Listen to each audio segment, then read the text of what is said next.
মিষ্টি আলু এবং ওটস দিয়ে এমন একটা রেসিপি শেয়ার করব যেটা দুইভাবে বাচ্চাকে সার্ভ করতে পারবেন। এই রেসিপিটা 6 মাস প্লাস যে কোনো বয়সী বাচ্চাদেরকে দেওয়া যাবে। মিষ্টি আলু এবং ওটস দিয়ে খুব সহজে তৈরি করা যায় এবং 5টি রেসিপি আমি শেয়ার করব। কিন্তু আমি আজকে 2টা জিনিস দিয়েই একটা রেসিপি শেয়ার করব যেটা আপনারা দুইভাবেই বাচ্চাকে সার্ভ করতে পারবেন। তো আমি নিয়েছি এখানে মিষ্টি আলু কেটে আমি সিদ্ধ করতে দিয়েছি। এরপরে আমি নিব ওটস, এটা বেবি ওটস। এখানে আমি 2 চামচ বেবি ওটস নিয়েছি। এটাকে আমি ভালোভাবে ব্লেন্ড করব। এরপর মিষ্টি আলু সিদ্ধ হয়ে গেলে আমি এটাকে ভালোভাবে ম্যাশ করে নেব। এরপর এটাকে আমি 2 ভাগে করে নেব।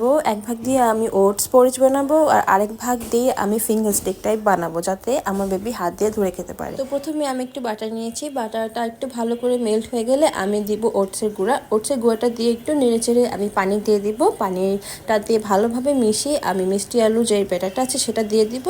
বাস একটু নাড়াচাড়া করলেই 2 মিনিট থেকে 3 মিনিট লাগে হয়ে যায়। এবং বাকি অর্ধেকটা আমি ওটসের গুঁড়ো দিয়ে ভালো করে মিশিয়ে নিব। মিশিয়ে আমি লম্বা লম্বা করে শেপ দিয়েছি, আপনারা চাইলে যে কোনো শেপ দিতে পারেন। তারপরে আমি বাটার দিয়ে ভালোভাবে এপিট ওপিট ভেজে নিয়েছি।